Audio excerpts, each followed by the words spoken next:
Hey everyone, it's Leo Young, and there it goes. The Crisis on Earth X crossovers, part 3 and 4. Wow. Um, I don't even know where to begin, so I'm just gonna read the notes down because, first of all, this is completely different from the other shows. The the whole third and fourth part really just drains it out of you. Not in a bad way, but it's maybe the end. But it's like sometimes you have a lot of questions and you're just not given all the answers, and this is just, I don't know. All right, so we start getting a better view from how dark Earth X is, because from the last episode we stopped off where the heroes were trapped on Earth X because they were prisoners. And there's one thing I have to ask: is there something that Nazis do with the sky that turns it red? Like what makes the universe turn the sky red? Like, what's that all? I'm sorry, I'm so oh wow. All right, I'm just gonna read. So around the team, people walk around with multiple badges representing the crimes that they have committed. One of the crimes is a pink triangle that's upside down, and it represents you being gay. So yes, you're at least being persecuted for not being what Nazis believe in.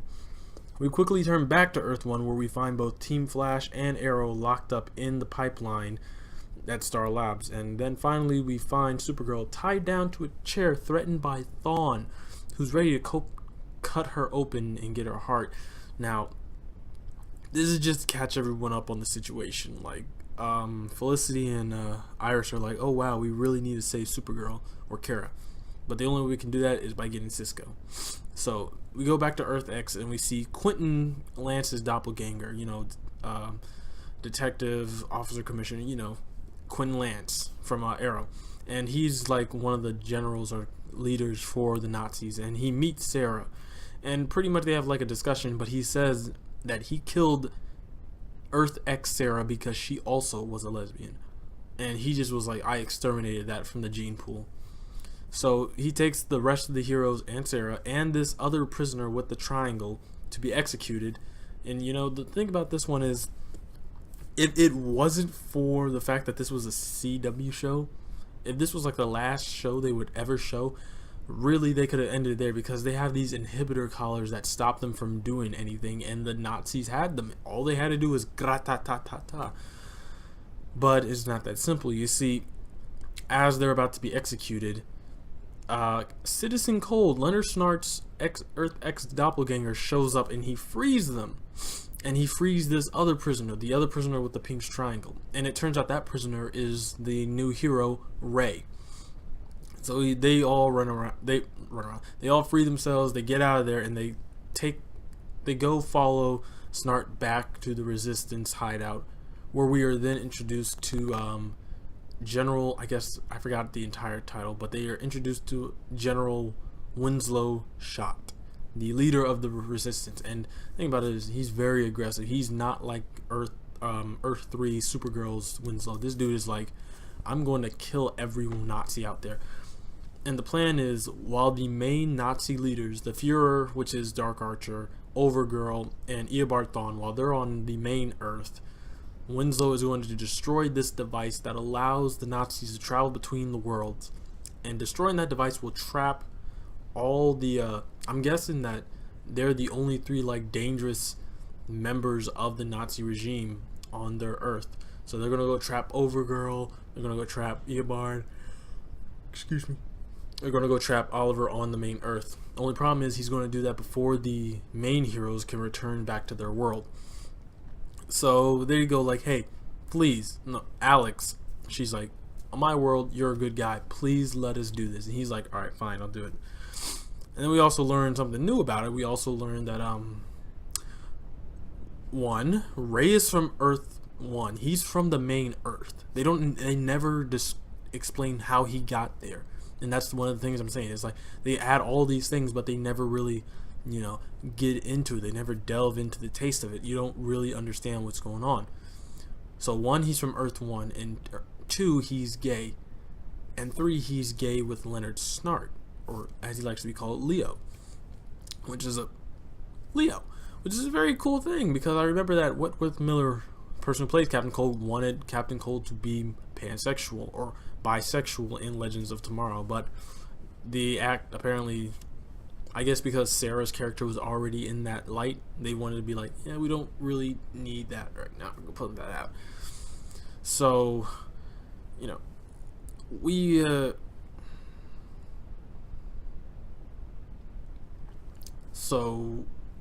kind of also view or get a better view as how Stein and Jax are. Stein just openly says, I see you as a son. And Jax is like, right, I do actually see you as a father. Like you've been there for me. I know my dad is dead, but you've been there for me, Stein. And it was kind of awesome to see the two of them connect.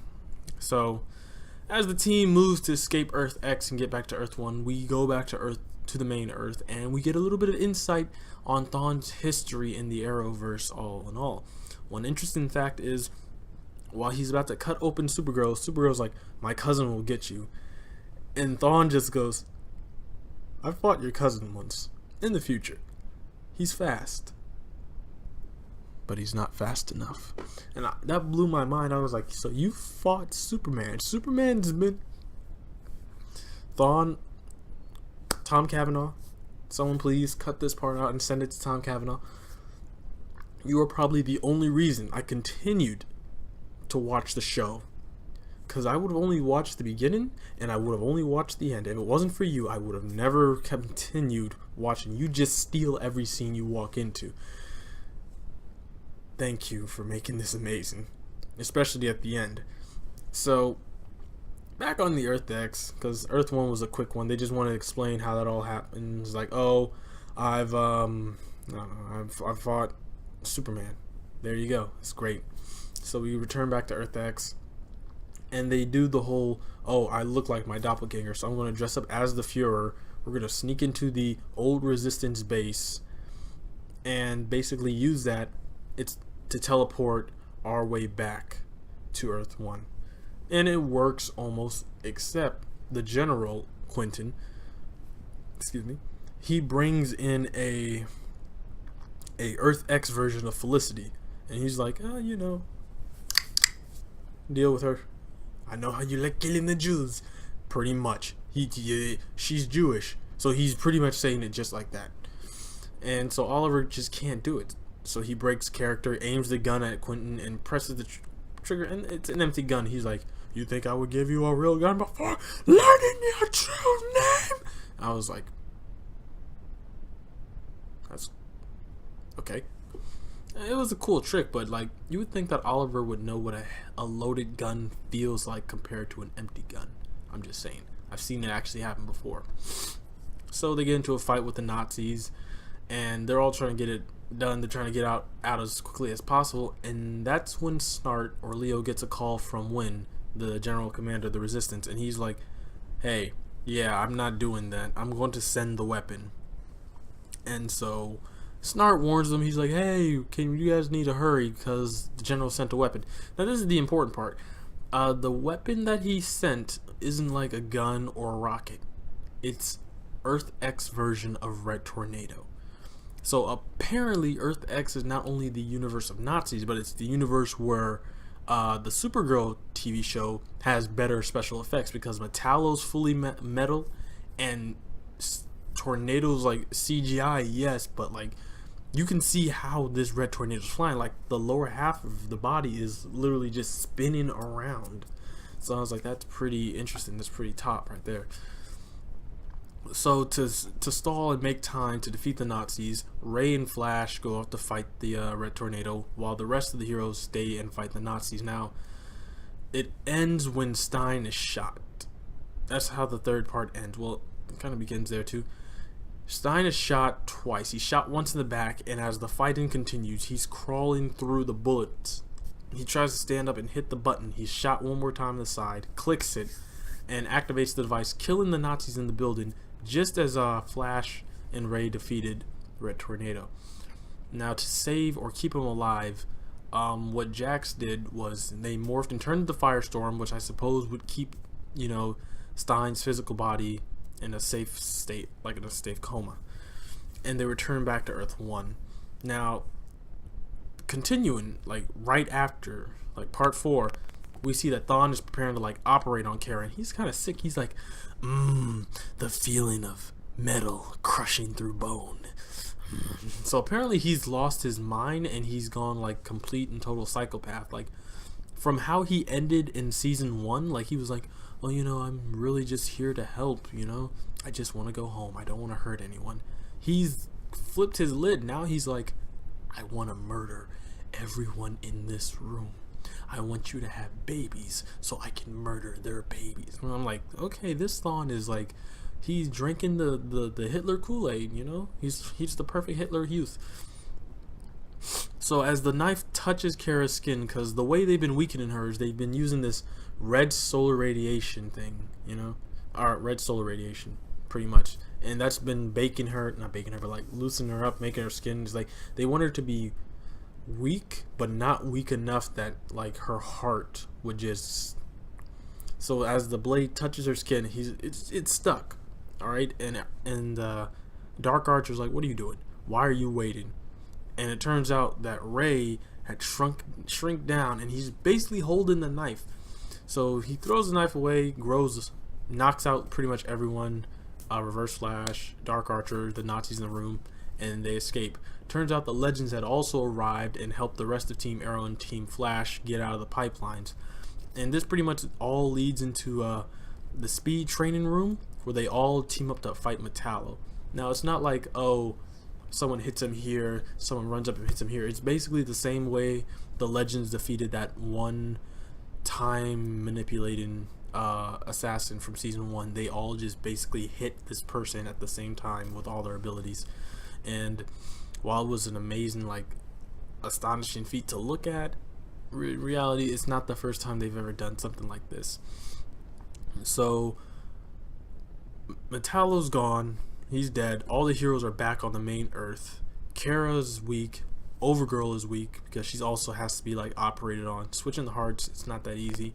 Dark Archer is preparing to basically but he's preparing to kill someone until the real Green Arrow, I'm just gonna call him that, comes up with Overgirl, and he's like, yo, put your arrow down or I'm gonna slit her throat. And I'm like, okay, Arrow's fine. Like, if this was season 1 Arrow, he would have been like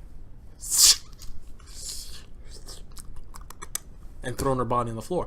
Unfortunately, this is season 6, so we're kid friendly now. So while everything kind of seems like it's on the rise, like literally all the heroes have they have Overgirl, she's weakened due to red sun radiation, and they have Oliver or Dark Archer over there. It's like, it's not that hard to take him out. This is where Eobard Thawne runs in and basically saves them. He whips them out, and hey, job well done, we're good.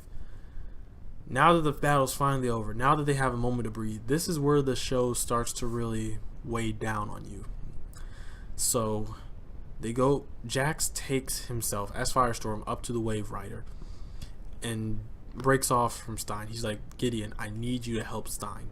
And Stein's like, and Gideon's like, I don't think I can. He's really wounded. And then as Jax walks away, he starts to bleed. He starts throwing up blood. And the reason for that is because Jax's connection with Stein is the only reason Stein is still alive. So basically, Stein should be dead, but Jax is keeping him alive. And the problem is, Jax is also feeling what Stein's going through. So even though Jax has never been hit, he's still dying in a way. So this pretty much leads Stein to convincing Jax to take the serum, which would separate them forever. And it's a heartfelt moment. Like, while I didn't like Jax acting, like I couldn't really feel the tears. I could hear it, but I couldn't see the emotion. Stein was leading it. He's like, you're my son. I love you, Jax. You are the light of my fire. I hope you have so much more than I could ever have. Thank you for being there for me, like Ronnie was there for me. And it was it. They finally defused for the final time. They separated, and Stein's gone. His character's dead. He's the main death of the show. And that's a bit hard to take, because one thing you don't realize, because he's been on Legends of Tomorrow so long, he's friends with a lot of characters. He helped marry Caitlin. Barry Allen looked up to him before he became the Flash. He helped Team Flash. He has a wife, a daughter, a son-in-law, and a grandson. He is friends with everyone on the Wave Rider. He's friends with me. So this whole entire, like, his death really does weigh heavy on more than just Jax. But one thing that Caitlin does say at the end when they're giving him his funeral is, "Say hello to Ronnie for me." So that part was a bit heavy. Anyways, after mourning his death, the team intercepts a message from Dark Archer. He's like, "Give me your Kara and we'll go home." And the reason for this is, the reason he wants Kara so bad is not because she's just dying, but she's absorbed so much solar radiation that once she dies, she's going to blow up and basically take out the Midwestern part of America. That's apparently how powerful her suicide death is. And that's the reason they pretty much need to get her off. So even if she stays, she's going to kill everyone. So Oliver's pretty much like, "Go yourself. No, we're not giving you Kara. We're going to go fight you." So Dark Archer and Overgirl lead their army down to Central City, and the awesome battle you see ensues. Now let me tell you, while the fight was cool, and I have some issues with the way the Nazis work, like the Nazis would get, with their guns, they would get like 3 feet in front of the heroes and then charge at them while aiming their guns. In my opinion, my friend said, "Oh, because Flash would catch the bullet." You might as well keep shooting though. Like, Wild Dog had the chance to shoot all the bullets, so it's like, for some reason the supervillains are not allowed. They've done this so many times in the show where the Nazis did not shoot at all.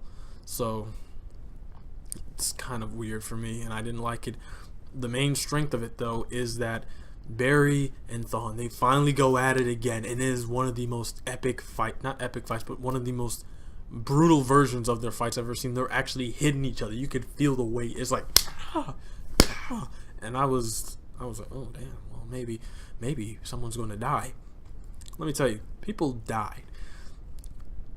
Supergirl goes to fight Overgirl. She wins, of course, because of her heart. So Supergirl is like, "Alright, I need to find a way to stop this."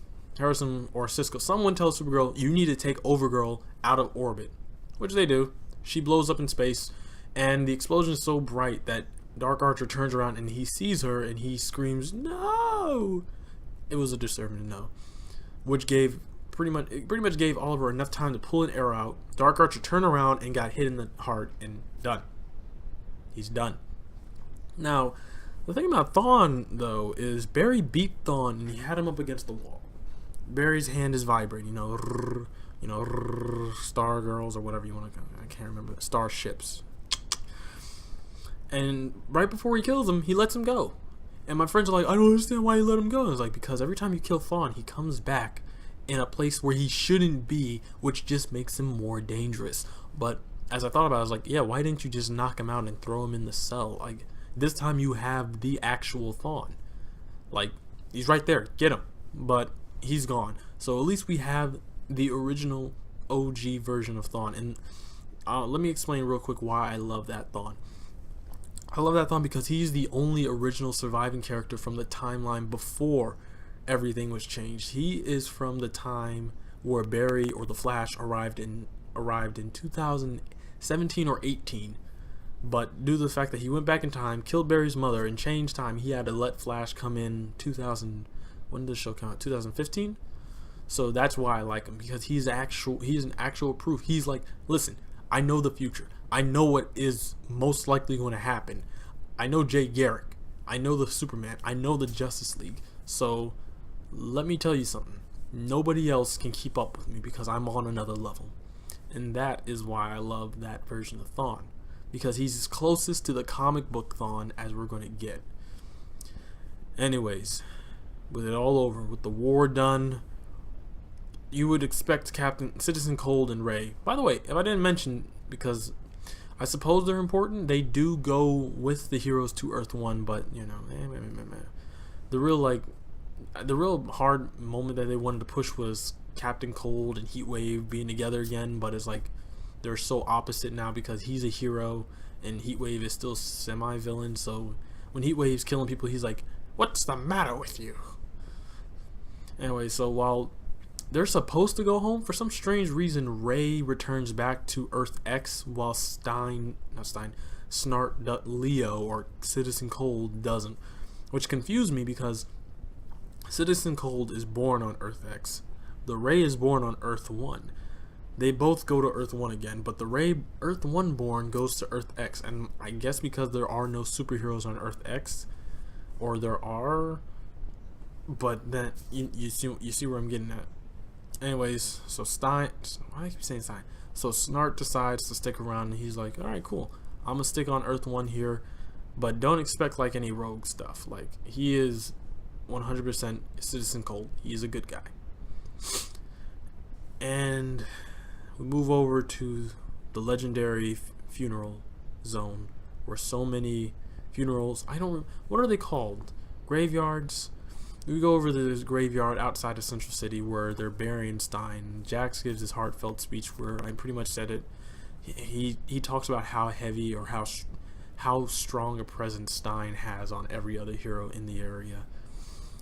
And then they're done. They finished the show in a very strange way. Barry races over to Central City, takes Diggle, brings him back, and is like, "Hey Diggle, can you marry me and Iris?" And then Felicity's like, "Marry us too. Marry me and Oliver." And that is how the show ends. The show ends with everyone getting married and being happy, except for Jax. Wow. Okay, so here's the thing about the entire crossover. The entire crossover, like I said, it's pretty obvious. It's about love. Everything that's being done is out of love. Dark Archer is invading an entire planet because he loves this woman who is going to die. Barry and Iris are getting married. Oliver and Felicity aren't supposed to get married. Oliver and Supergirl from another universe get married, or are married. Supergirl and Mon-El can't be. You see how the whole thing just involves love? And, well, that's a great theme. It did act as the leading point for a lot of it. Now, I will be honest with you, I did not see a lot of flaws, a lot of obvious flaws. The only ones I could really see is that Flash and Reverse Flash do change the battlefield whenever they step on it. So that's one thing. So I'm very glad that they at least had to say Reverse Flash had no say in who lives and who dies. So he couldn't go around killing anybody unless he's been told to. That's why nobody had their head chopped off yet. And when Flash came in, and there was at least that equal balance of it. So there's that. As for Supergirl and Overgirl, I feel that there was a bit of downplaying with them, mainly because of how strong she is. There's a scene where Overgirl pushes Oliver 20 yards into some boxes, and he lives somehow. But it's nothing big. She's gone. They're gone. I'm definitely curious as to how they're going to be able to top this, if they're ever going to do another crossover, because this was kind of the top of the top. What was the first crossover? The first crossover was a small thing. It was Oliver and Barry fighting a metahuman and Captain Boomerang. Second one was second one was Team Arrow and Team Flash meeting to fight Vandal Savage. The third one was the aliens. The fourth one was dimensional, which means the fifth one has. Never mind. I was going to say does the second one even count? I feel like the second one counts as time travel because it's Vandal Savage. Meaning the fifth one, in my opinion, the fifth one, the only way they can go is Legion of Doom, a straight up Lex Luthor led team of supervillains, because there's really no other way they can push this. Is where else are you going to go unless you really do want to do this supervillain traveling through time, which I was about to say which makes sense, but it's that's what Band of Savage was, because this season was Supergirl. This crossover was about Supergirl. Last crossover was about, I want to say, The Flash. First crossover was about Arrow. Second crossover, Legends of Tomorrow. Next crossover really should be about all of them together facing a team of villains, because if the villains are looking at us like, if you're a villain, at one point you gotta sit down and be like, because Damien Dark is he's like, at one point we've beaten some of these guys on our own. So if we come together, like really, that's how you win. They come together all the time. We don't. So let's do it. We have a better chance at winning at this point. So let's just drop with that. But like I said, it has to be Lex Luthor led or someone who's dangerous. Maxwell Lord, maybe? No, he's a bitch. Anyways, that's my review for the show. Or the crossover. All in all, the crossover, 6 out of 10. It was a good crossover. It's not bad. Wasn't okay. It was good. Could have been great. Yes. Could have been excellent. Yes. But hey, CW's got what CW's got. Can't wait to see what other characters they add on though, because maybe that will change it. It's like, I feel like there's a lot of characters that they're leaving behind, because I know there were some people who are a little bit disappointed that this whole thing really just led up to a marriage instead of leading up to the creation of a Justice League or a society or anything like that. So I understand where that comes from. But anyways, that's the end of this one. I hope you guys did enjoy. If you did, please hit that like button down there to show your support, or you can share with your friends and family. And if you want to get updates to our next video, hit the subscribe button somewhere over there to get access to our notification gong. Once again, I'm Leo Young, because you probably forgot my face and I have a very forgettable name, or reverse it. Hope you guys enjoy, and I'll see you in the next one. Stay impressive.